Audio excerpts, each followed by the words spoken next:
ইফতারি সামনে রেখে দোয়া কবুল হয়। বিশ্বাস হয়? কি সামনে রেখে? সামনে ইফতারি। বসে থাকে আমরা তৃষ্ণায় সারাটা দিন, ছাতি ফেটে যায়। আল্লাহ দেখে, দেখতে দেখতে আল্লাহর একটা সফট কর্নার তৈরি হয়। এটাই সুযোগ কাজে লাগানোর, ঠিক কিনা? মুমিন যোগ্য যে কোপ মারে, সময় মতো কাজ করে, ঠিক কিনা? আল্লাহ তখন ফেরেশতাদেরকে জিজ্ঞেস করে, এই ঘটনা কি? খায় না যে? খায় না কেন? আল্লাহ রোজা রাখছে। এগুলো কি? রোয়াবজা, পেঁয়াজ, আলুর চপ, বেগুনি, মুরগির রান খায় না। খায় না কেন? ওরা যে ক্ষুধার্ত, আল্লাহ আপনার ভয়ে। তাই কি চায়? আল্লাহ আপনার কাছে ক্ষমা চায়। ক্ষমা চায়, আল্লাহ রহমতের দরিয়ায় জোশ খেলে যায়।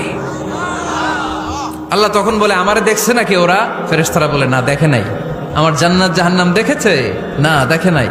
আমারে না দেখে, জান্নাত জাহান্নাম না দেখে আমার এত ভয় করে? যাও, আজকের এই রোজার বিনিময়ে এখন বান্দা যা চাইবে সব কবুল করে নেব।